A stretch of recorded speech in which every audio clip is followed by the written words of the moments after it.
परमेश्वर पिता का फिर से धन्यवाद करते हैं प्रभु यीशु मसीह में। आप सभी को प्रभु यीशु मसीह में नमस्कार कहता हूँ, जय मसीह की कहता हूँ। आज का दिन परमेश्वर ने हम सबके जीवन में दिया, एक दिन और अवसर दिया, एक नया दिन हमारे जीवन में दिया, ताकि हम उस जीवित परमेश्वर की महिमा अपने जीवनों के द्वारा कर सकें। और वैसे ही परमेश्वर एक एक दिन हमारे जीवन में देता चला आ रहा है। पिछले दिनों परमेश्वर ने हमारी सहायता किया, हमारी अगुवाई की, आज के इस दिन को दिखाया, और ताकि हम उस जीवित परमेश्वर को और भली भांति ठीक ठीक रीति से जान सकें। जिस प्रकार से हमको अब तक जानना चाहिए था, हम अभी तक उसको वैसा नहीं जान पाए हैं, पर बहुत थोड़ा थोड़ा हम जानते हैं कि वो सच्चा परमेश्वर है, वो विश्वास के योग्य परमेश्वर है। और इसलिए परमेश्वर मनुष्यों के जीवन में एक एक दिन देता है, ताकि हम उस जीवित परमेश्वर को और भी ठीक रीति से जान सकें।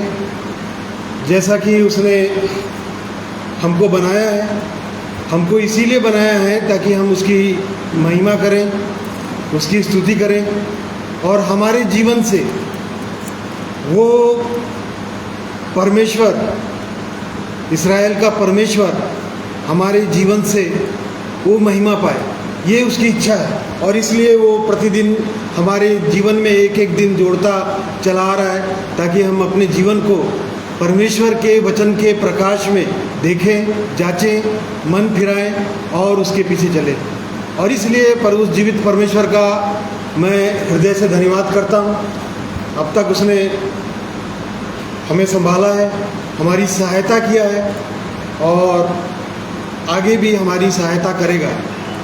आइए आज के दिन हम उस जीवित परमेश्वर की आराधना को आरंभ करें, प्रार्थना में जाएंगे, उससे सहायता मांगेंगे, क्योंकि बिना उसकी सहायता के हम कुछ भी नहीं कर सकते। और इसलिए उस जीवित परमेश्वर से हम सहायता मांगेंगे प्रार्थना के द्वारा। और इसलिए आइए हम प्रार्थना करेंगे। प्रेमी दयालु अनुग्रहकारी परमेश्वर पिता, स्वर्ग के ऊंचे सिंहासन पर विराजमान परमेश्वर, स्वर्ग आपका सिंहासन और पृथ्वी आपके पाँव की चौकी है। ऐसे परमेश्वर के सम्मुख मैं भी बड़े नम्र और दीन होके आपके चरणों के निकट आता हूँ। हृदय से धन्यवाद करता हूँ परमेश्वर पिता आज के इस दिन के लिए, जिसे आपने हम सबके जीवन में दिया। आज का दिन आपने हमें दिखाया है, ताकि हम अपने जीवनों के द्वारा आप जीवित परमेश्वर की महिमा करें। हृदय से धन्यवाद करते हैं परमेश्वर पिता आपके महान प्रेम के लिए। आपने हमसे प्रेम किया, जबकि हम इस संसार में खोए हुए थे, भटके हुए थे, अपनी इच्छा के अनुसार, अपनी योजना के अनुसार चल रहे थे। परंतु धन्यवाद करते हैं परमेश्वर पिता, आपने अपने पवित्र वचन के द्वारा हमसे बातें की, आपने हमारी दशाओं को दिखाया और अवसर दिया परमेश्वर पिता हम मन फिरा सके। और आपने हमारी सहायता किया परमेश्वर पिता, हम अपने व्यक्तिगत जीवन को देख सके कि हम कैसे पापों में पड़े हुए थे, पापों की कीचड़ में फंसे हुए थे। परंतु धन्यवाद करते हैं परमेश्वर पिता, आपने अपने पवित्र वचन के द्वारा आपने हमें पापों से निकाला, छुटकारा दिया और एक नया जीवन हमारे जीवन में दिया, ताकि हम आप जीवित परमेश्वर की महिमा करें। और इसलिए उस जीवित परमेश्वर के लिए मैं आपका हृदय से धन्यवाद करता हूँ। धन्यवाद करता हूँ परमेश्वर पिता आपके पवित्र जीवित सामर्थी वचन के लिए, जिसके खुलने से ही प्रकाश होता है। आपका वचन हजारों रुपयों और मोहरों से भी उत्तम है। आपने अपने वचन को अपने बड़े नाम से भी अधिक महत्व दिया है। आपका वचन उस चांदी के समान भट्टी में मिट्टी में ताया गया है और 7 बार निर्मल किया हुआ पवित्र वचन है। ऐसे पवित्र वचन के लिए मैं आपका हृदय से धन्यवाद करता हूँ, जिसके द्वारा परमेश्वर पिता आप आज भी हमसे बातचीत करते हैं। आज भी आप हमारे जीवन को देखते हैं, आपके वचन के प्रकाश में हम अपने जीवन को देख सकते हैं। और इसलिए परमेश्वर पिता, ऐसे पवित्र वचन के लिए मैं धन्यवाद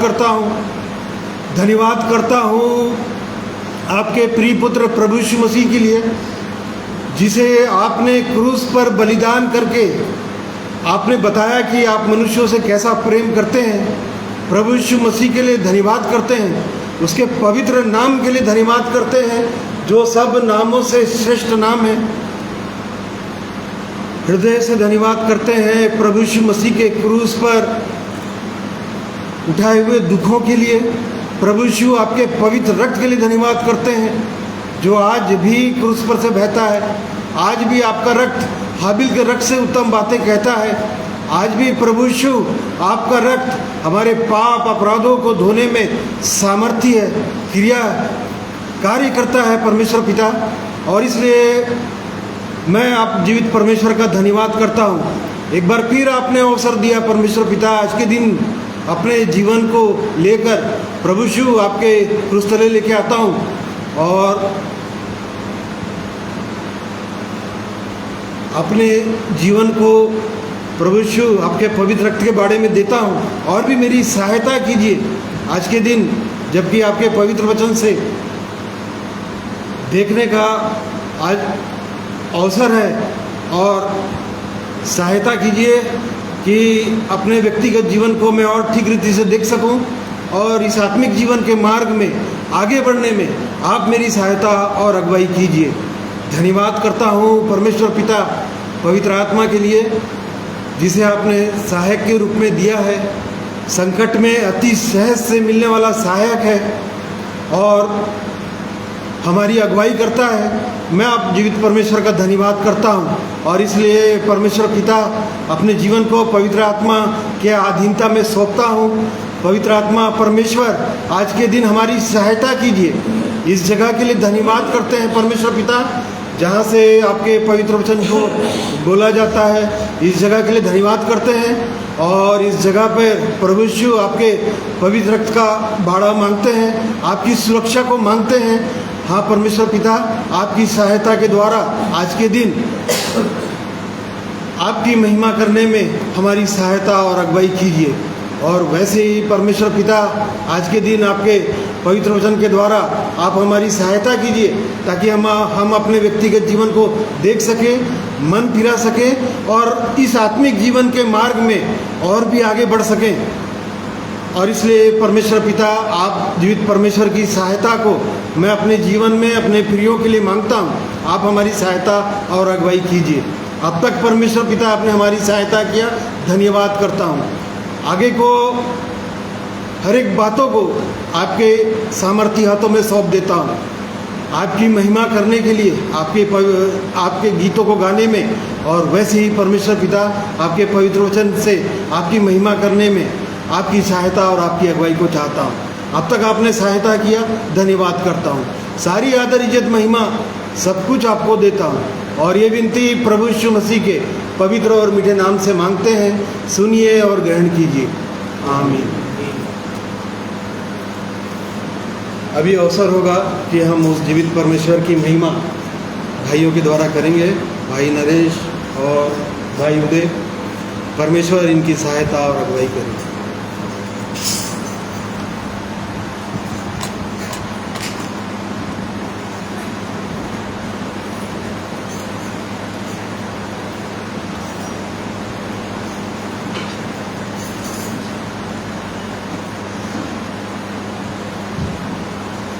प्रभु की महिमा और स्तुति हो। आप सबों को जय मसीह की। आइए प्रभु की महिमा में हम लोग गाएंगे।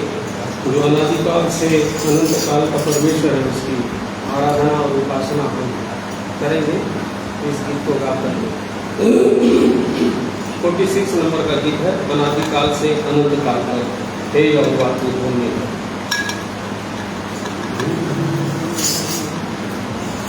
अनादिकाल से अनंत काल तक हे यहोवा तू धन्य है। अनादिकाल से अनंत काल तक हे यहोवा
Amen. शांति करते हैं। ओ महिमा तेरी स्तुति तेरे शांति करते हैं। तुझसे तो सब कुछ मिलता है, हमने तेरे हाथ से पाकर। तुझसे तो सब कुछ मिलता है, हमने तेरे हाथ से पाकर। मेरे अपनी तुझको दिया है और सब कुछ तेरा ही है। ओ मेरे अपनी तुझको दिया है और सब कुछ तेरा ही है। अनादिकाल से अंतकाल तक हे यहोवा तू धन्य है। अनादिकाल से अंतकाल तक हे यहोवा तू धन्य है। धन्य है, धन्य है, हे यहोवा तू धन्य है। धन्य है, धन्य है, हे यहोवा तू धन्य है। अनादिकाल से अंतकाल तक हे यहोवा तू धन्य है। अनादिकाल से अंतकाल तक हे यहोवा तू धन्य है। हे यहोवा तू धन्य है। हे यहोवा तू धन्य है। आइए प्रभु की महिमा में और एक गीत में लगाएंगे।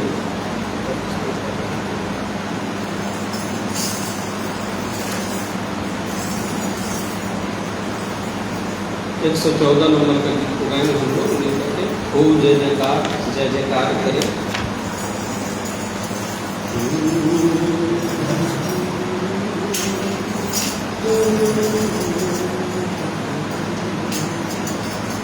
ओ जय जयकार, जय जयकार, ओ जय जयकार, जय जयकार, ओ है हमारा राजा, राजा, से बचाता, बचाता, हम करे अपनी करुणा करता, और करता उपकार। वो है हमारा राजा, राजा, से बचाता, बचाता, हम करे अपनी करुणा करता, और करता उपकार। जो नाम से करने वाले वे अपना अधिकार। जय जयकार, जय जयकार करे, जय जयकार, जय जयकार करे। स्वर्ग है उसके सिंहासन, सिंहासन, पृथ्वी बनी है आसन, आसन, आकाश उसकी महिमा बताए, अर्श दया को दिखाए। स्वर्ग है उसका सिंहासन, सिंहासन, पृथ्वी बनी है आसन, आसन, आकाश उसकी महिमा बताए, अर्श दया को दिखाए। सारे पृथ्वी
आइए वचन को आगे जाएंगे। उसके पहले भाई उदय चौहान प्रभु की महिमा में गीत गाएंगे।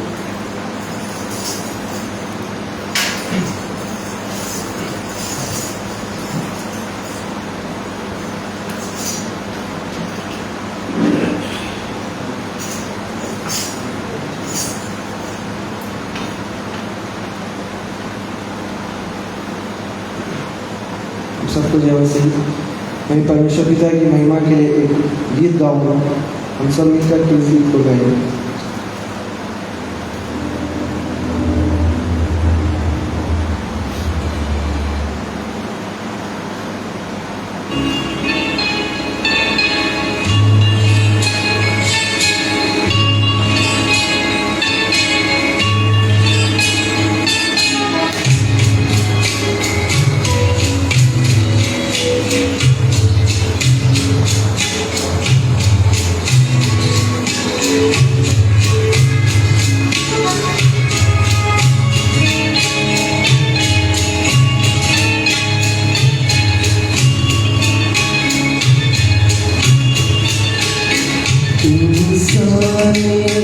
इस दुनिया की अनमोल हर चीज कमाई और अपनी जान गवाई तो उसे क्या मिला।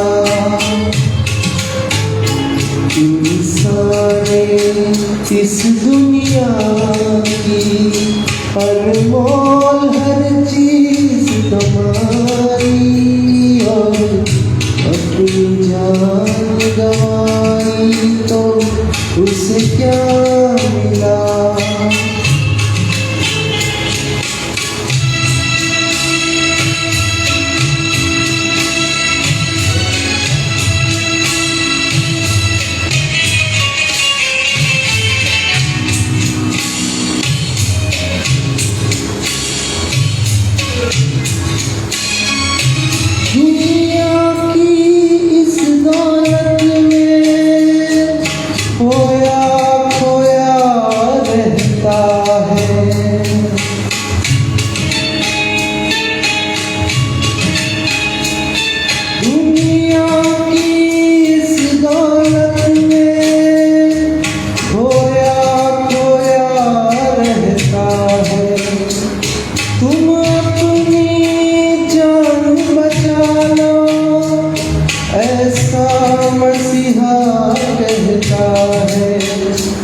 संगमरमर का महल बनाया, संगमरमर का महल बनाया, खुशियों की बाग लगाई और अपनी जान गवाई तो उसे क्या मिला? इंसान इस दुनिया की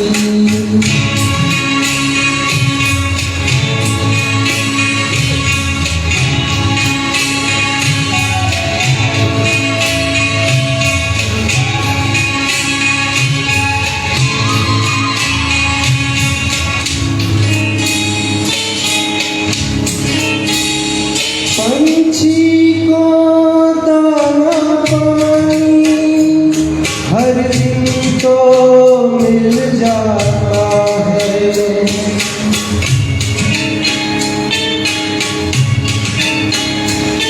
पंछी को दाना पानी हर दिन तो मिल जाता है। देता है ना तो पंछी खुद बोला है। मसीहा की सारी बातें, मसीहा की सारी बातें इंसान के समझ में न आई और अपनी जान गवाई तो उसे क्या मिला? इंसान इस दुनिया की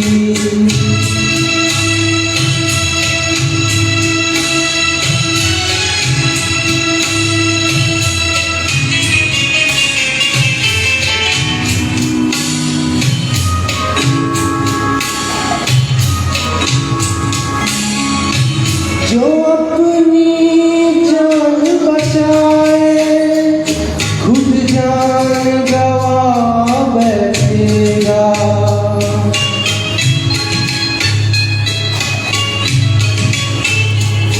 जो अपनी जान बचाए खुद जान गवा बैठेगा। मसीहा के लिए जो मरेगा जिंदा हरदम वो रहेगा।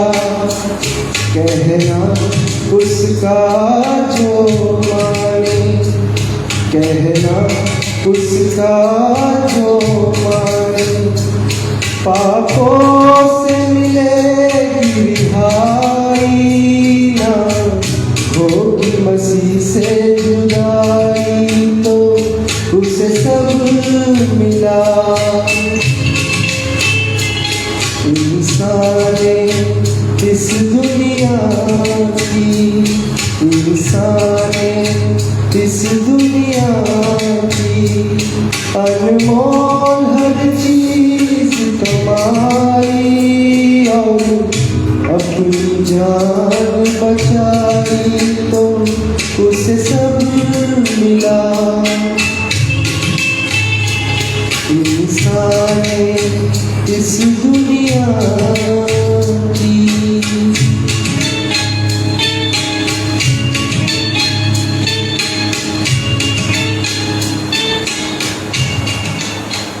परमेश्वर पिता इस गीत के गाए जाने के दौरान हम सबको आशीष प्रदान करें। आप सबको जय मसीह।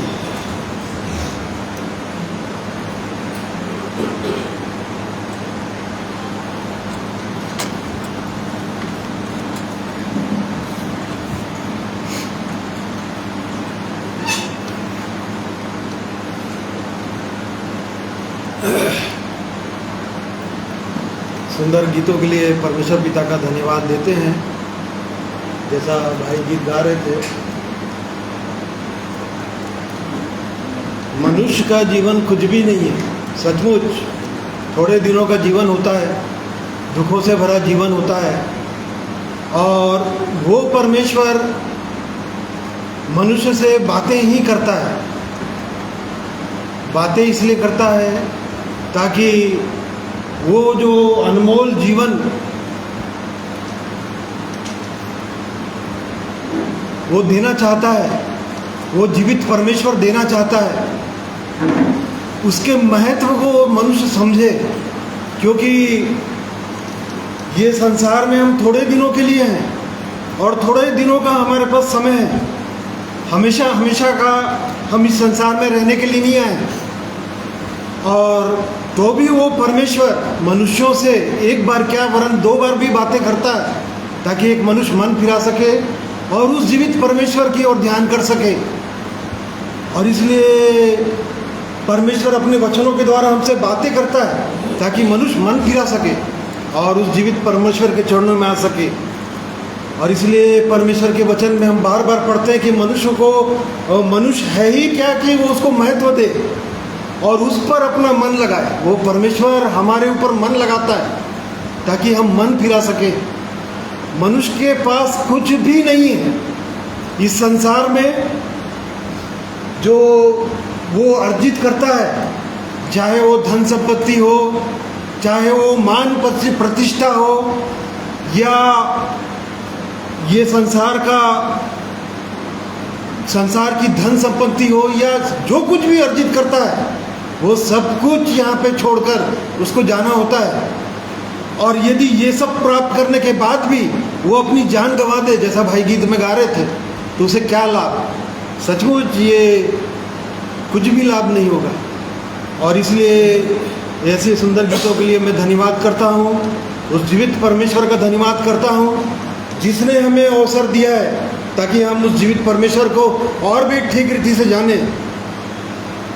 आइए आज के दिन एक वचन से हम पढ़ेंगे जो पाया जाता है उत्पत्ति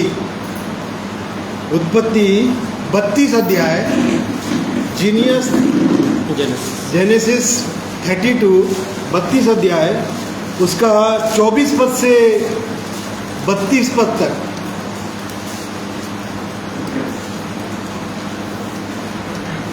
भाई पढ़ने में अगुवाई करेंगे। उत्पत्ति की किताब उसका 32वां अध्याय 24 से आखिरी तक।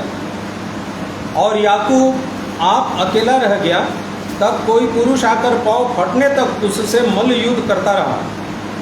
जब उसने देखा कि मैं याकूब पर प्रबल नहीं होता, तब उसकी जांघ की नस को छुआ और याकूब की जांघ की नस उससे मल्ल युद्ध करते चढ़ गई। तब उसने कहा, मुझे जाने दे, क्योंकि भोर होने वाला है। याकूब ने कहा, जब तक तू मुझे आशीर्वाद न दे, तब तक मैं तुझे जाने न दूंगा। और उसने याकूब से पूछा, तेरा नाम क्या है? उसने कहा, याकूब। उसने कहा, तेरा नाम अब याकूब नहीं, परंतु इस्राएल होगा, क्योंकि तू परमेश्वर से और मनुष्यों से भी युद्ध करके प्रबल हुआ है। याकूब ने कहा, मैं विनती करता हूँ, मुझे अपना नाम बता। उसने कहा, तू मेरा नाम क्यों पूछता है? तब उसने उसको वहीं आशीर्वाद दिया।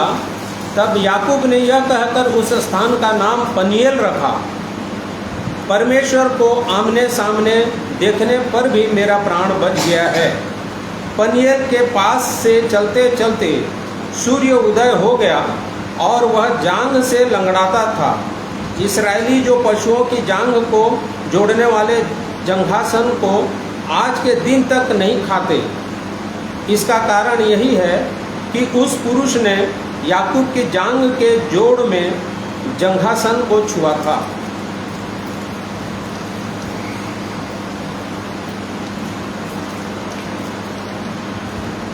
ये उत्पत्ति जो 32 अध्याय जो 24 पद से आगे भाई ने पढ़ा, ये उस समय की घटना है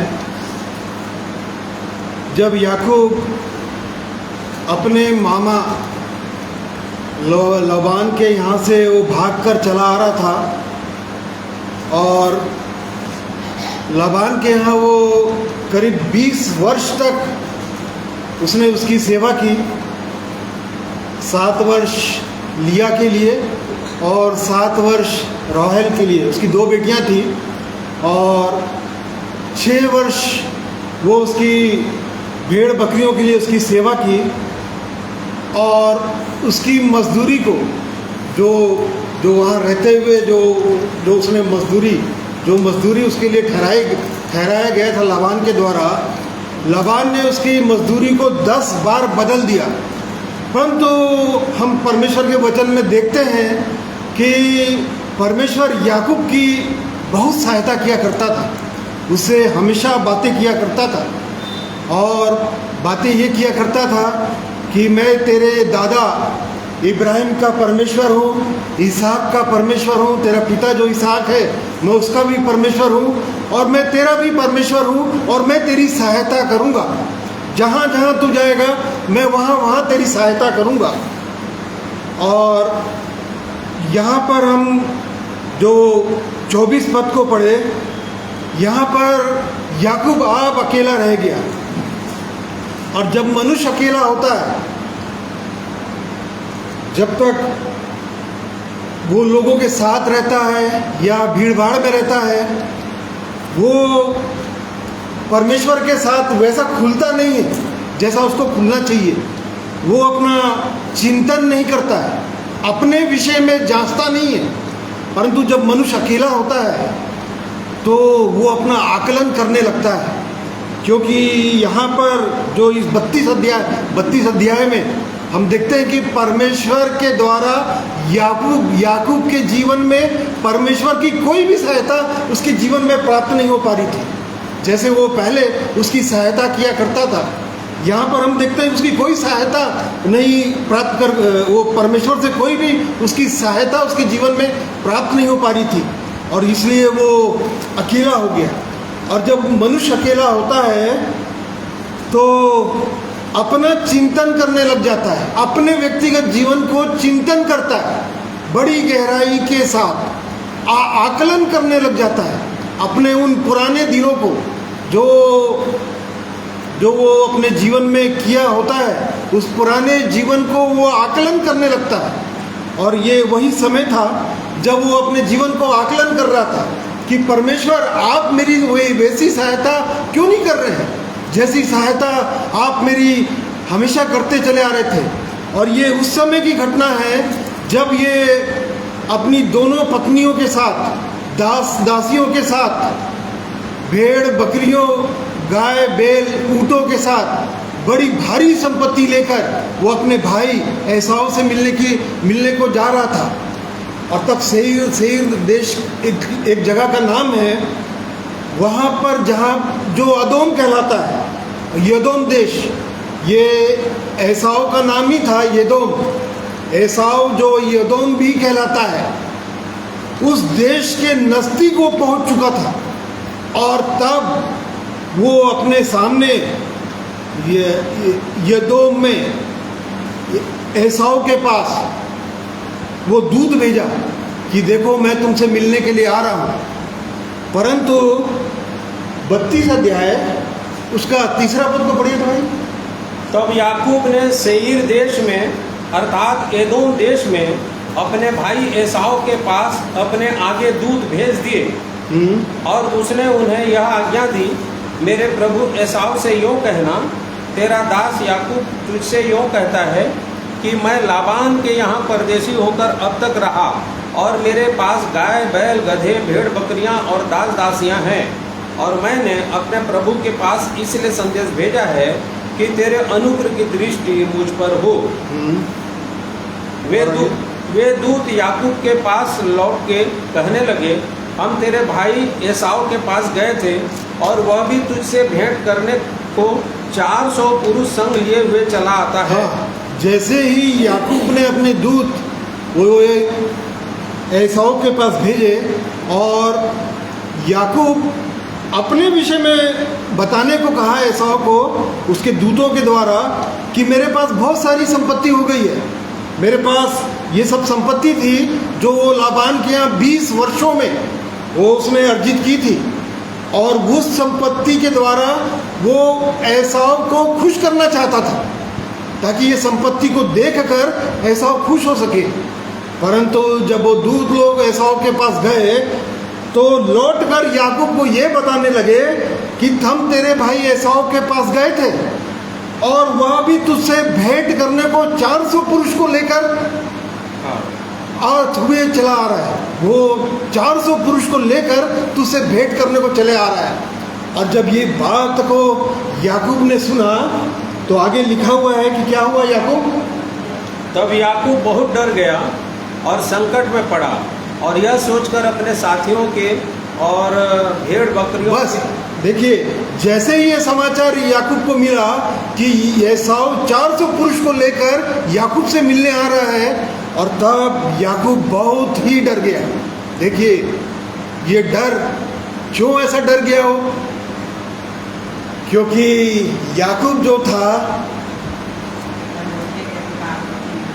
उसने, याकूब का नाम का अर्थ ही होता है, जब याकूब उत्पन्न हुआ तो उसके नाम का अर्थ ही है वो अड़ंगा मारने वाला था। इसहाक और रिबका के जुड़वा पुत्र हुए। पहला पुत्र था एसाव, और दूसरा जो जुड़वा जो पुत्र हुआ, जो एसाव की एड़ी को पकड़कर उत्पन्न हुआ, उसका नाम था याकूब, अर्थात अड़ंगा मारने वाला। और इसने 2 बार अड़ंगा मारा था, 2 बार धोखा दिया था। एक बार पहलेटे होने के पद को उसने ले लिया याकूब ने। दूसरा, पिता की आशीष जो एसाव को मिलना था, पिता की जो आशीषें थी वो जेठा को मिलना था, बड़े पुत्र को मिलता है, और वो वाली आशीष भी याकूब ने झूठ बोलकर, धोखा देकर वो हासिल कर लिया था। और तब एसाव ने कहा था कि जिस समय मेरा पिता का अंत होगा, मैं ये याकूब को क्या करूँगा, घात कर दूंगा, मार दूंगा इसको करके। और उस डर से वो भाग गया था, भागा था। कहाँ भागा था? अपने मामा के यहाँ, लाबान के यहाँ। और ये जब लाबान के यहाँ जा रहा था तब एक घटना हुई थी। उत्पत्ति 28 अध्याय उसका 10 पद को पढ़िए तो। याकूब बेरशेबा से निकलकर हारान की ओर चला। हाँ। और उसने किसी स्थान में पहुंचकर रात वहीं बिताने का विचार किया। हाँ। क्योंकि सूर्य अस्त हो गया था, इसलिए उसने उस स्थान के पत्थरों में से एक पत्थर ले अपना तकिया बना कर रखा और उसी स्थान में सो गया। हाँ। तब उसने स्वप्न में क्या देखा कि एक सीढ़ी पृथ्वी पर खड़ी है और उसका सिरा स्वर्ग तक पहुंचा है, और परमेश्वर के दूत उस पर से चढ़ते उतरते हैं। और आगे, और यहोवा उसके ऊपर खड़ा होकर कहता है, मैं यहोवा तेरे दादा अब्राहम का परमेश्वर और इसहाक का भी परमेश्वर हूँ। जिस भूमि पर तू लेटा है उसे मैं तुझको और तेरे वंश को दूंगा। हाँ देखिए, जब वो अपने मामा लाबान के यहाँ जा रहा था और तब फिर वो किसी स्थान में वो रात बिताने के लिए रुका, और तब फिर उसने क्या देखा स्वप्न में कि एक सीढ़ी जिसका एक सिरा पृथ्वी की ओर है और दूसरा सिरा स्वर्ग की ओर खुला हुआ है। मतलब, और परमेश्वर उससे बातें कर रहा है। परमेश्वर उससे बातें किया, परमेश्वर उससे ये बातें किया कि मैं तेरे दादा अब्राहम का और तेरे पिता इसहाक का भी परमेश्वर हूँ और मैं तेरी सहायता करूँगा। देखिए, परमेश्वर उससे लगातार बातें करता चला आ रहा था और ये बताना चाह रहा था कि एक अड़ंगा मारने वाले व्यक्ति, एक धोखा देने वाला व्यक्ति, एक झूठ बोलने वाला व्यक्ति के लिए भी, एक पापी व्यक्ति के लिए भी एक स्वर्ग का द्वार क्या है, उसके लिए भी, उसके जीवन के लिए भी एक स्वर्ग का द्वार क्या है, खुला हुआ है। और उसने वो भी देखा कि उस स्वर्ग में परमेश्वर के दूत उसमें क्या कर रहे हैं, चढ़ रहे हैं, उतर रहे हैं। देखिए, परमेश्वर ने उसके लिए स्वर्ग का द्वार क्या कर दिया था, खोल दिया था। और परमेश्वर ने उसे बातें की थी। परंतु हम लोग यहाँ देखते हैं, जैसा ये 32 अध्याय उसका 6 पद में, जैसे ही उसने एसाव को देखा, एसाव के पास जब उसके दूत उसको खबर लेकर आए कि तेरा भाई एसाव 400 पुरुषों को लेकर तुझसे मिलने को आ रहा है, तो यहाँ पर लिखा हुआ है कि याकूब बहुत ही डर गया। देखिए, उसके जीवन के लिए परमेश्वर ने एक मार्ग खोल दिया था, स्वर्ग का मार्ग खुला हुआ था उसके जीवन के लिए। परंतु हम यहाँ देखते हैं कि वो बहुत ही डर गया। और एक डरपोक व्यक्ति क्या स्वर्ग जा सकता है? क्योंकि प्रकाशित वाक्य 21 अध्याय उसका 8 पद में लिखा हुआ है, सबसे पहला नाम कौन स्वर्ग नहीं जा सकता है? परंतु डरपोकों और अविश्वासियों और घिनौनों और हत्यारों और व्यभिचारियों और टोन्हों और मूर्ति पूजकों और सब झूठों का भाग उस झील में मिलेगा जो आग और गंधक से जलती रहती है। देखिए, यह सब दूसरी मृत्यु है। ये दूसरी मृत्यु है, मतलब सबसे पहले डरपोक लोग वहां नहीं जा पाएंगे। और यहाँ पर हम देखते हैं कि यहाँ पर परमेश्वर उसकी कोई सहायता नहीं मिल रही। परमेश्वर से वो बार बार वो विनती कर रहा है। 11 पद को पढ़िए तो 32 का। मेरी विनती सुनकर मुझे मेरे भाई एसाव के हाथ से बचा, मैं तो उससे डरता हूँ, कहीं ऐसा न हो कि वह आकर मुझे और माँ समेत लड़कों को भी मार डाले। हाँ, देखिए यहाँ पर भी वो परमेश्वर से वो विनती कर रहा है, परंतु वो अपने व्यक्तिगत जीवन में वो महसूस कर रहा है, वो जान रहा है कि परमेश्वर की जैसी सहायता मुझको मिलनी चाहिए, वैसी वाली सहायता वो परमेश्वर मेरी नहीं कर रहा है, मेरी विनती को भी वो नहीं सुन रहा है। और इसलिए इस कारण वो बहुत ही डर गया। और जब डर गया तो वो संकट में पड़ गया, लिखा है वो संकट में पड़ा। और यह सोचकर देखिए, वो अपनी बुद्धि, अपना ज्ञान, अपनी समझ का वो सहारा लेने लग गया। क्या सहारा लिया? यह सोचकर वो उसने 2 दल बना लिए। 2 दल इसलिए बना लिए कि उसका भाई जो 400 लोगों को लेकर आ रहा है, यदि वो पहले दल को मारे तो दूसरा दल क्या हो जाए? भाग कर बच सके। देखिए, वो सोचने लग गया और यहाँ पर उसको परमेश्वर की कोई भी सहायता नहीं मिली और वो संकट में पड़ गया। जबकि परमेश्वर के वचन में लिखा हुआ है कि संकट में अति सहज से मिलने वाला वो क्या है? सहायक है। वो परमेश्वर संकट में अति सहज से मिलने वाला परमेश्वर है। नहूम 1 अध्याय उसका 7 पद में लिखा हुआ है कि परमेश्वर भला है और संकट के दिन में वो हमारा क्या होता है? ऊंचा गढ़ होता है।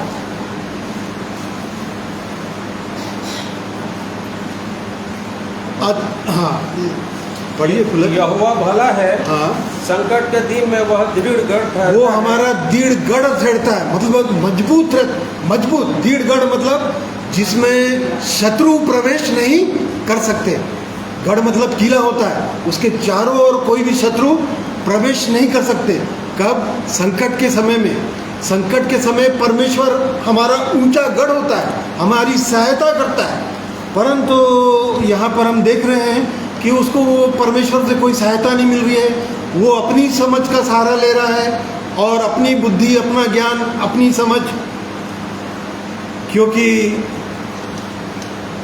परमेश्वर का वचन कहता है यशायाह 55 अध्याय उसका 8 पद में, क्योंकि यहोवा कहता है, मेरे विचार और तुम्हारे विचार एक समान नहीं है। हाँ। न तुम्हारी गति और मेरी गति एक सी है। हाँ, क्योंकि मेरी और तुम्हारी गति में और मेरे और तुम्हारे सोच विचारों में आकाश और पृथ्वी का अंतर है। देखिए, मेरे विचारों में और तुम्हारे सोच विचारों में परमेश्वर कह रहा है कि जमीन आसमान का अंतर है। और यहाँ पर हम देख रहे हैं कि वो अपनी सोच का समझ का सहारा लिया और इस कारण से परमेश्वर की उसके जीवन में उसके जीवन में कोई भी सहायता उसके जीवन में नहीं मिल रही थी। और तब फिर इस 24 पद को हम जब पढ़े कि याकूब अब अकेला हो गया। और जब मनुष्य अकेला होता है ऐसे समय में, जब उसको कहीं से कोई भी सहायता नहीं प्राप्त हो रही है, उसको ना तो परमेश्वर सहायता कर रहा है ना तो उसकी कोई मनुष्य सहायता कर रहा है, ऐसे समय में वो अपने जीवन का वो आकलन करने लग जाता है कि मेरे व्यक्तिगत जीवन में या मेरे इस जीवन के इस पड़ाव में अब तक मैंने जो पिछला जीवन जिया है वो किस तरह से मैंने अपना पिछला जीवन, अपना पिछला समय मैंने बिताया है। और उसका वो आकलन करने लग जाता है, उसका वो मूल्यांकन करने लग जाता है। और वो जब वो जांचता है और तब फिर महसूस करता है कि अपने जीवन में कि मैंने यहाँ पर ये गलतियाँ की, मैंने एसाव से धोखे से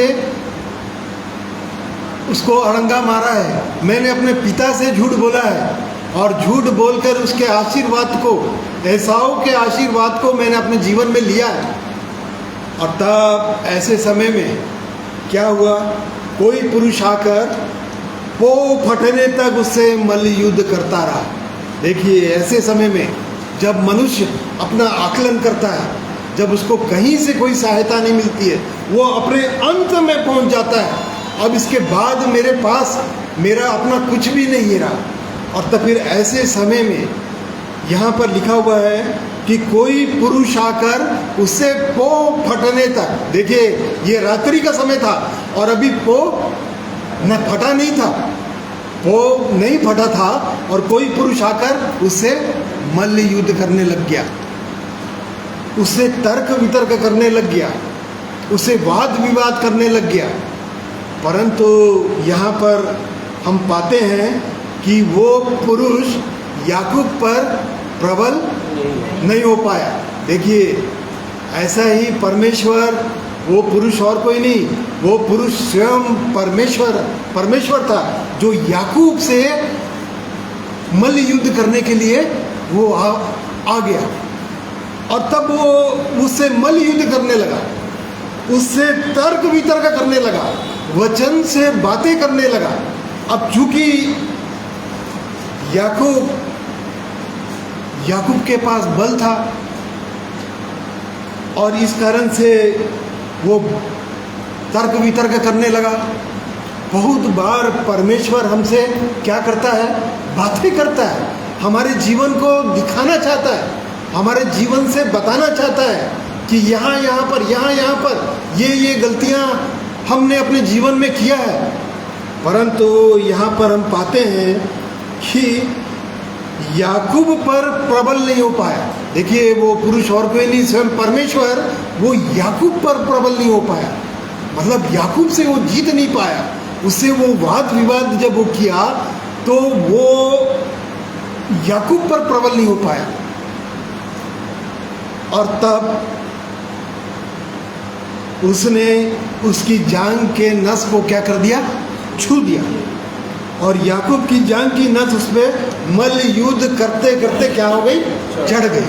देखिए, जैसे ही उसने उसके जांघ की नस को छुआ, तब याकूब जान गया कि ये पुरुष जो स्वयं परमेश्वर है, ये मुझसे क्या कर रहा है, बातें कर रहा है, ये मुझसे वाद विवाद कर रहा है। और तब फिर वो जान गया कि ये क्या है, ये स्वयं परमेश्वर है। और जब कभी परमेश्वर किसी से बातें करता है तो वो उसकी दशा को दिखा देता है, और जब वो अपनी दशा को देखता है तो देखिए, यहाँ पर कुछ बातें छूट गई है। होशे 12 अध्याय उसका 3 पद को पढ़िए तो।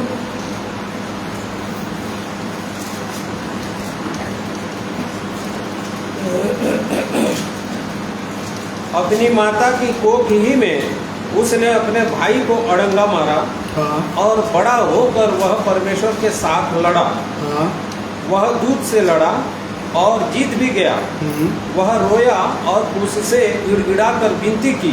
बेतेल में वह उसको मिला और वहीं उसने हमसे बातें की। देखिए, लिखा हुआ है कि परमेश्वर उससे वो जब परमेश्वर उससे बातें किया तो यहाँ पर लिखा है कि वो रोया, वो गिड़गिड़ाया। देखिए, गिड़गिड़ाना मतलब बहुत ही अपने आप को क्या कर लिया होगा, बहुत ही छोटा बना लिया होगा और नम्र बना दिया होगा, दीन बना दिया होगा। क्योंकि जब तक वो अपने ऊपर भरोसा रख रहा था, अपने संपत्ति के ऊपर भरोसा रख रहा था, तब तक उसको परमेश्वर से उसके जीवन में उसको कोई भी सहायता नहीं मिल रही थी। और जब परमेश्वर ने उसके जांघ के नस को छुआ, जिस पर वो भरोसा कर रहा था, वो अपने बल पर भरोसा कर रहा था, और तब फिर वो जान गया कि जो पुरुष मुझसे बातें कर रहा है वो और कोई नहीं, स्वयं परमेश्वर है। और तब फिर वो रोया, गिड़गिड़ाया, और तब वो जान गया कि ये स्वयं परमेश्वर है। और जब एक व्यक्ति छोटा हो जाता है, अपने सब पापों को वो क्या करने लग जाता होगा, मानने लग गया होगा। वो रोया, वो गिड़गिड़ाया, उसका हृदय टूट गया होगा। और टूटा हुआ हृदय परमेश्वर की योग्य बलिदान है। और इसके पहले तक परमेश्वर उससे कोई बात नहीं किया। परंतु जैसे ही 26 पद को पढ़िए तो 32 अध्याय, उत्पत्ति 32 अध्याय। तब उसने कहा, मुझे जाने दे, क्योंकि भोर होने वाला है। हाँ। याकूब ने कहा, जब तक तू मुझे आशीर्वाद न दे तब तक मैं तुझे जाने न दूंगा। हाँ, और तब फिर ऐसा हुआ कि वो रात्रि से मल्ल युद्ध करते करते, परमेश्वर उससे वाद विवाद करते करते, परमेश्वर से तर्क वितर्क करते करते, अब ऐसा समय आ गया कि अब क्या होने वाला था, भोर होने वाला था, वो फटने ही वाली थी। और तब फिर वो पुरुष याकूब से कहने लगा कि देख, अब भोर होने वाला है, मैं तुझ पर अब प्रबल तो नहीं हो पा रहा हूँ, तेरे से जीत तो नहीं पा रहा हूँ, क्योंकि तू बहुत ताकतवर व्यक्ति है, तू बहुत तर्क वितर्क करता है, और तब फिर मुझको जाने दे। और तब फिर याकूब ने कहा कि जब तक तू मुझको आशीर्वाद ना दे तब तक मैं तुझको जाने नहीं दूंगा। देख लीजिए, याकूब जान गया कि जिस पुरुष से मैं बातें कर रहा हूँ वो स्वयं परमेश्वर है, उसके पास आशीषें हैं, और वो आशीष जब तक तू मुझको ना दे मैं तुझको जाने नहीं दूंगा। और तब फिर परमेश्वर ने उससे पूछा, क्या पूछा? तेरा नाम क्या? और उसने याकूब से पूछा, तेरा नाम क्या है? और तब फिर उसने कहा कि मेरा नाम याकूब है। देखिए, परमेश्वर उसको यहाँ तक ले आया क्योंकि वो अपनी भेड़ बकरियों, ऊँटों, बेलों पर, दास दासियों पर, अपनी धन संपत्ति पर जो घमंड कर रहा था, वो जान गया कि मनुष्य क्या है, खोखला है, उसके पास एक भी दमड़ी नहीं है, क्योंकि उसका नाम याकूब था। याकूब का अर्थ ही होता है अड़ंगा मारने वाला, धोखा देने वाला, धोखेबाज, कुटिल काम करने वाला, धोखे से हड़पने वाला। देखिए, ये सब नाम था उसका। और ये सब नाम याकूब, ये सब काम करते करते वो परमेश्वर के पास वो जा नहीं सकता था। परमेश्वर उसकी कोई उत्तर, इस कारण से उसको कोई उत्तर नहीं मिल पा रहा था। और जब परमेश्वर ने उससे पूछा कि तेरा नाम क्या है, और तब उसने बताया कि मेरा नाम क्या है, याकूब है। और तभी परमेश्वर ने कहा कि अब तेरा नाम याकूब नहीं, परंतु तेरा नाम क्या होगा, इस्राएल होगा, क्योंकि तूने परमेश्वर और मनुष्यों से भी युद्ध करके क्या हुआ है, प्रबल हुआ है। देख लीजिए, तब वो परमेश्वर और मनुष्यों से भी युद्ध करके क्या हो गया, प्रबल हो गया। और उसने बता दिया कि मेरा नाम क्या है, याकूब है। और तभी परमेश्वर ने उससे कहा कि अब तेरा नाम याकूब नहीं, क्योंकि याकूब परमेश्वर की महिमा नहीं कर सकता। परमेश्वर के द्वारा उसकी महिमा याकूब के जीवन से नहीं हो सकती। वो महिमा किसके जीवन से हो सकती थी, इस्राएल से, क्योंकि यशायाह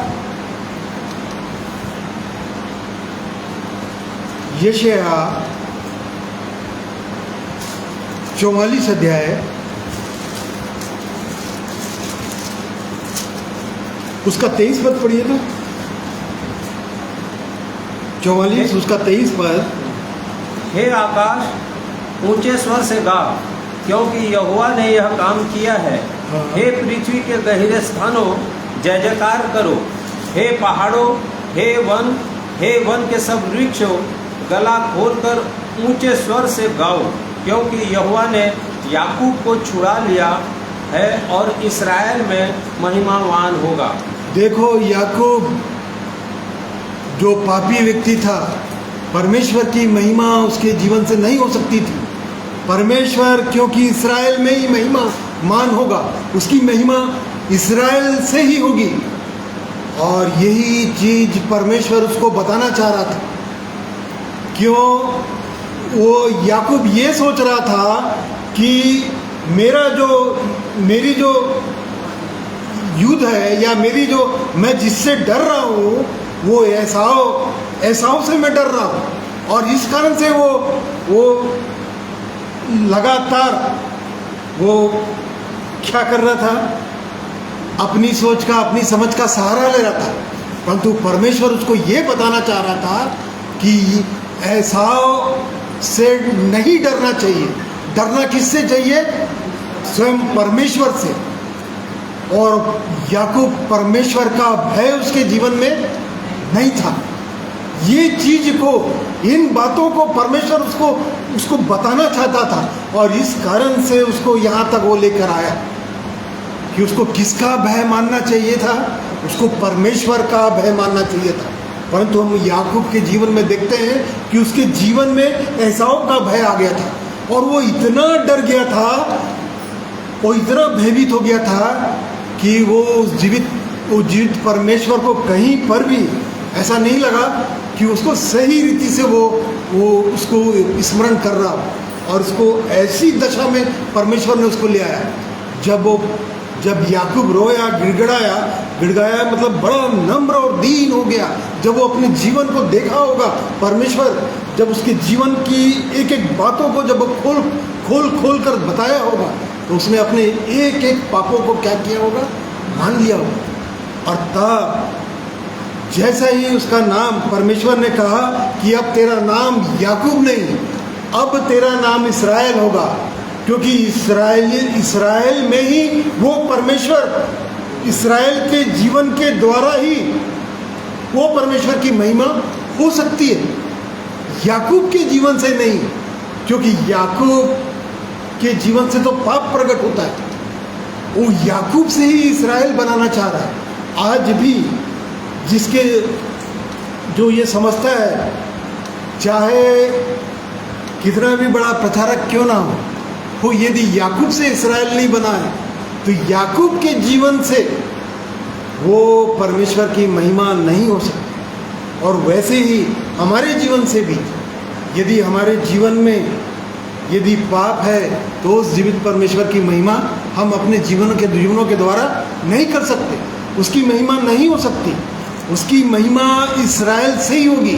इस्राएल का अर्थ ही होता है, भजन संहिता 73 अध्याय उसका पहला पद में लिखा हुआ है, इस्राएल के लिए, अर्थात शुद्ध मन वालों के लिए, जिसका मन शुद्ध हो चुका है, उसके लिए परमेश्वर भला है।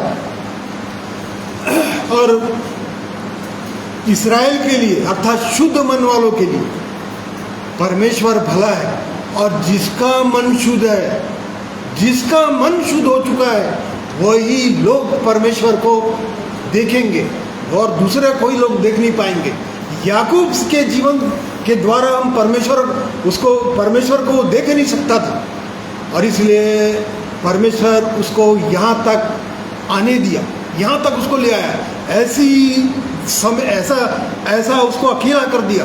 और जब अकेला हो गया, तब वो अपने जीवन का आकलन करने लगा। और जब वो आकलन किया होगा, तब वो परमेश्वर से कहा कि जब तक तू मुझको आशीष नहीं देगा, तब तक मैं तुझको जाने नहीं दूंगा। यही सबसे बड़ी आशीष है। आज इस संसार में, जैसा भाई गीत गा रहे थे, इस संसार में हम सब कुछ प्राप्त कर सकते हैं, धन संपत्ति, मान सम्मान, सब कुछ यदि हमारे जीवन में प्राप्त हो गया, यदि हमारे जीवन में पाप यदि क्षमा नहीं हुआ है, तो समझ जाइए कि वो अपना जीवन क्या हो गया? व्यर्थ जीवन है उसका। उसके जीवन से कोई परमेश्वर की कोई महिमा नहीं हो पाएगी। क्योंकि भजन संहिता 32 अध्याय उसका पहला पद में राजा दाऊद कहता है क्या ही धन्य है वह मनुष्य। देखिए, क्या ही धन्य है वह जिसका अपराध क्षमा किया गया हाँ। और जिसका पाप ढांपा गया हो। हाँ। क्या ही धन्य है वह मनुष्य जिसके अधर्म का यहोवा लेखा न ले हाँ। और जिसकी आत्मा में कपट न हो। हाँ, देखिए, क्या ही धन्य है वह मनुष्य, मतलब धन्य मतलब आशीषित है वह व्यक्ति जिसका परमेश्वर क्या न ले, जिसका अपराध क्षमा किया गया है। देखिए, जिस वो आशीषित है वो व्यक्ति, यही आशीष है और यही आशीषों को परमेश्वर देना चाहता है। क्या ही धन्य है वह जिसका अपराध क्षमा गया, जिसका पाप ढापा गया और जिसका अधर्म का यहोवा लेखा ना ले। अधर्म मतलब जिसके जीवन से कोई सत्य प्रकट नहीं होता है, उसी को तो अधर्म कहते हैं। सत्य को देखिए, इसके जीवन से सत्य प्रकट नहीं हो रहा था। याकूब के जीवन से सत्य प्रकट नहीं हो रहा था।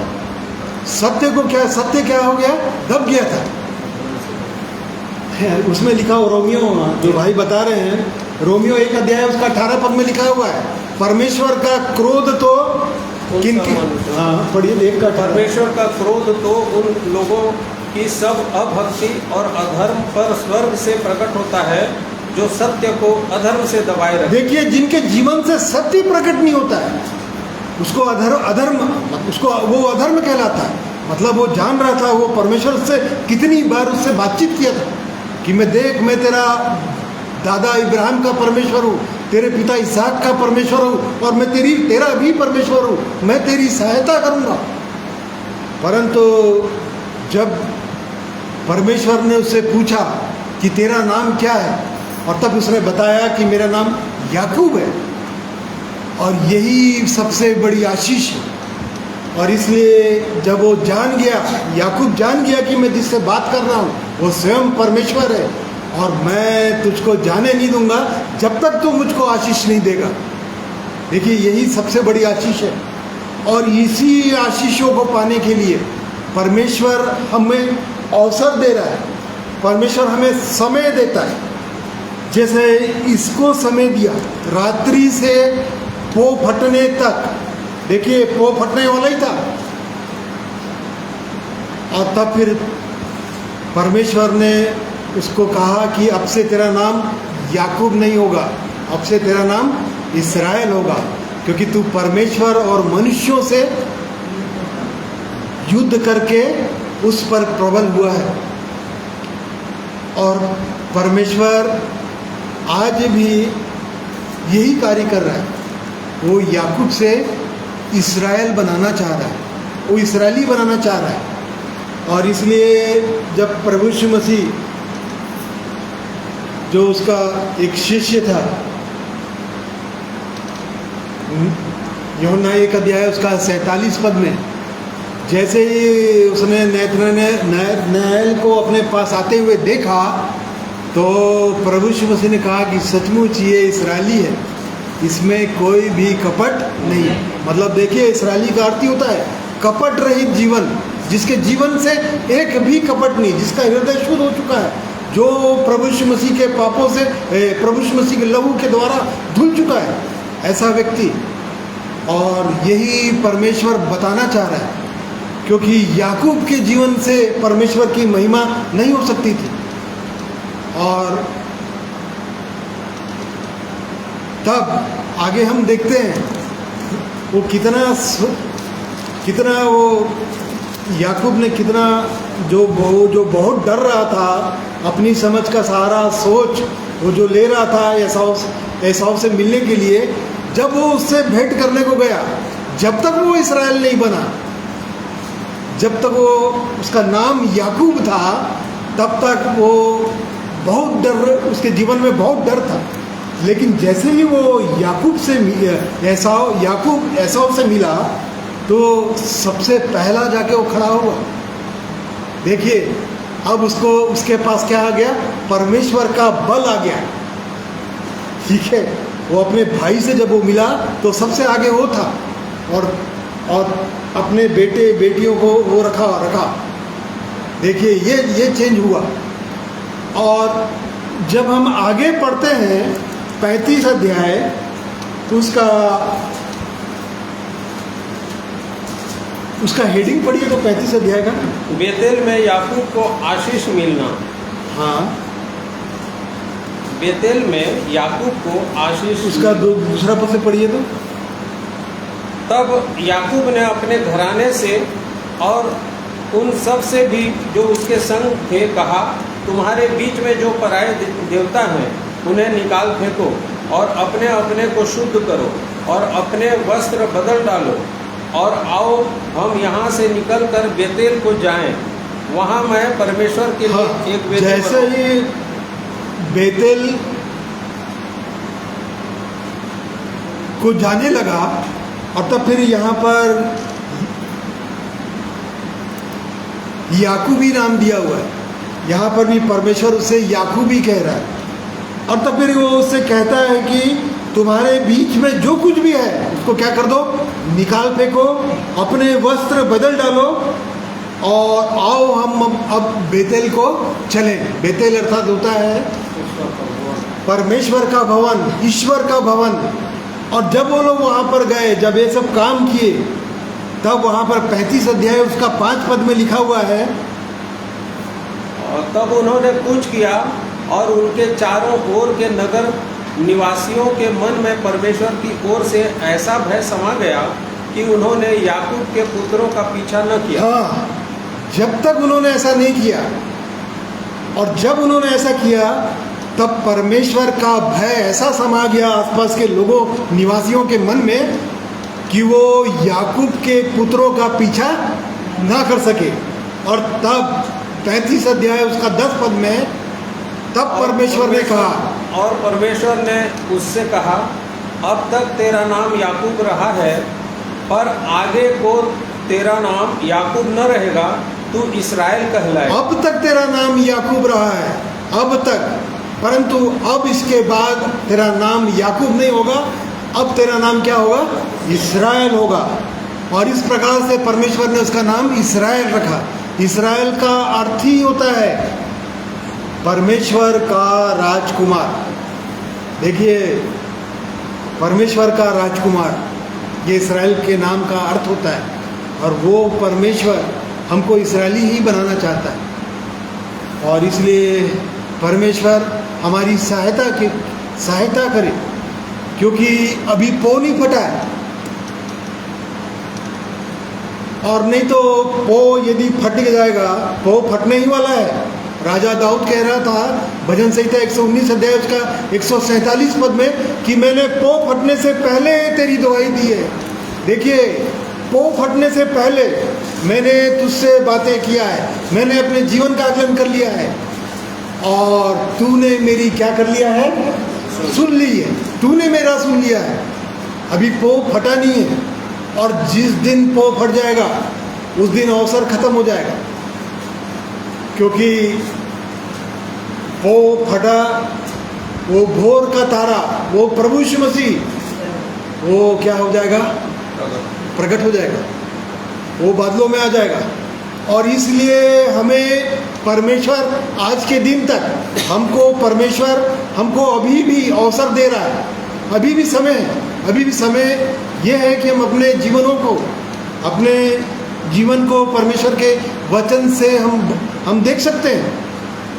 क्या हमारे जीवन से वो जीवित परमेश्वर की महिमा होती है, या परमेश्वर हमारी अगुवाई करता है? और यदि परमेश्वर हमारी अगुवाई करता है तो हमें और आगे ले चले, क्योंकि यदि परमेश्वर हमें आगे ना ले जाए तो हम अपनी बुद्धि, अपने ज्ञान के द्वारा हम आगे बढ़ नहीं सकते हैं। और यदि हमारे जीवन में परमेश्वर की सहायता प्राप्त नहीं हो रही है तो अभी भी हम कहीं ना कहीं फंसे हुए हैं। और इसलिए परमेश्वर अपने पवित्र वचन के द्वारा हमसे बातें करता है। वो परमेश्वर कहता है कि आओ हम आपस में क्या करें, वाद विवाद करें। यशायाह 43 अध्याय, यशायाह 43 अध्याय उसका 25 पद से पढ़िए तो। मैं वही हूँ जो अपने नाम के निमित्त तेरे अपराधों को मिटा देता हूँ और तेरे पापों को स्मरण न करूँगा। और आगे? मुझे स्मरण करो, हम आपस में विवाद करें तू अपनी बात का वर्णन कर जिससे तू निर्दोष ठहरे। हाँ, देखिए परमेश्वर कह रहा है तू अपनी बात का वर्णन कर जिससे तू निर्दोष ठहरे। मुझे स्मरण कर, हम आपस में वाद विवाद करें, तू अपनी बात का वर्णन कर। देखिए वो परमेश्वर हमसे आज भी बातें करना चाह रहा है। आज भी वो हमारी ओर देख रहा है, हमारी ओर दृष्टि किया हुआ है, हमारे भीतर की ओर देख रहा है, क्योंकि परमेश्वर हमारी सब बातों को जानता है, क्योंकि वो परमेश्वर हमारे मनों से भी बड़ा है और इसलिए अभी हमें अवसर देता है। वो मनुष्यों को अवसर ही देता है ताकि हम अपनी बात का वर्णन करें, ताकि हम निर्दोष ठहर सकें। उस जीवित परमेश्वर के सम्मुख हम निर्दोष ठहर सकें, क्योंकि कोई भी मनुष्य उसके सामने खड़ा नहीं हो सकता, कोई भी पापी मनुष्य उसके सम्मुख खड़ा नहीं हो सकता। और इसलिए वो परमेश्वर हमें अवसर देता है ताकि वो हमसे बातें करें, हमसे वाद विवाद करें, ताकि हम क्या ठहर सकें, निर्दोष ठहर सकें। और इसलिए आज भी प्रभु यीशु मसीह हमारा आदर्श है और प्रभु यीशु मसीह के पीछे हमको चलना है। और प्रभु यीशु मसीह के पीछे यदि हमको चलना है, यदि वो हमारा आदर्श है, तो हमको अपने जीवन को देखना पड़ेगा। क्या हमारा जो पिछला समय है, पिछला जो समय हमने बिताया है इस पृथ्वी पर रहते हुए, या हमारे जीवन के द्वारा वो परमेश्वर की महिमा नहीं हो पा रही है, हमको जांचना चाहिए। और एक मनुष्य जांचता है, क्या हम अपने जीवन को देखते हैं सचमुच में, क्या उस जीवित परमेश्वर की महिमा होती है हमारे जीवन से? क्या हमारे जीवन से लोग आशीषित होते हैं? ये हमको देखने की आवश्यकता है। और यदि हमारे जीवन से परमेश्वर की महिमा नहीं होती है, तो हम अभी भी याकूब हैं, और याकूब परमेश्वर की महिमा नहीं हो सकती। और वो याकूब से इसराइल बनाना चाहता है, और एक इसराइल में ही उसकी महिमा हो सकती है। और इसलिए परमेश्वर इन वचनों के द्वारा परमेश्वर हमारी सहायता और अगुवाई करे। आइए एक और गीत सुनेंगे भाई नरेश के द्वारा, और अपने जीवन को देखेंगे कि क्या सचमुच परमेश्वर हमारी अगुवाई कर रहा है। जिस प्रकार से उसने इब्राहिम की अगुवाई की, उसने मूसा की अगुवाई की, उसने इसहाक की अगुवाई की, उसने याकूब की अगुवाई की, वो इब्राहिम, इसहाक और याकूब का परमेश्वर है। क्या वो मेरा परमेश्वर ठहरा है? और यदि वो हमारा परमेश्वर नहीं ठहरा है, तो हमारे जीवन में कहीं ना कहीं कुछ ना कुछ कोई ऐसी बात है जिसके द्वारा से उस जीवित परमेश्वर की महिमा नहीं होती। हमको जांचने का समय है, और परमेश्वर इसीलिए आज का दिन हमारे जीवन में दिया है। आज का दिन हमारे जीवन में जोड़ता है ताकि हम अपने जीवन को, अपने व्यक्तिगत जीवन को परमेश्वर के वचन के प्रकाश में देखें और उस जीवित परमेश्वर को महसूस करें। और यदि वो सचमुच में परमेश्वर ने हमको इस्राएली बना दिया है, तो हमको और आगे ले जाए, और आगे हम उसकी महिमा करें। ये परमेश्वर की इच्छा है। आइए गीतों के द्वारा परमेश्वर की महिमा करें।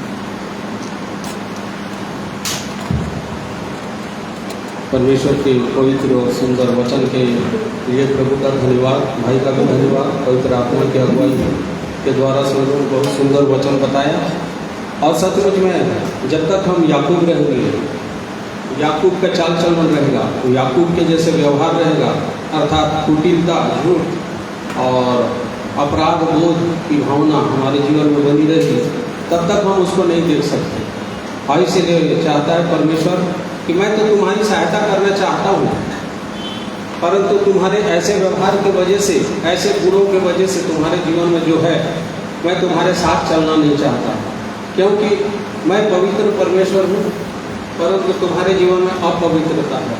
और इसलिए तुम पवित्र बनो, तब मैं तुम्हारे साथ साथ चलूँगा और तुम्हें हर एक बातों की चिंताओं से छुटकारा दे दूँगा। और ये इन बातों को परमेश्वर ने याकूब के साथ भी और हम सब के साथ भी वाचा बांधा है।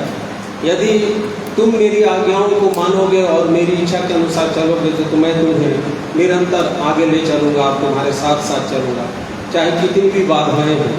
तो प्रभु इन वचनों के द्वारा से जो गीत मुझे दिया है, मैं इस गीत को आइए प्रभु की महिमा में हम सुनेंगे।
तेरे आगे आ चलूंगा और और तुझको विश्राम दूंगा। मैं तेरे आगे आ चलूंगा और तुझको विश्राम दूंगा।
प्रभु की महिमा में स्तुति हो। धन्यवाद करते हैं सुंदर दिन के लिए जैसे परमेश्वर ने हमें दिया, सुंदर समय के लिए और सुंदर वचनों के लिए।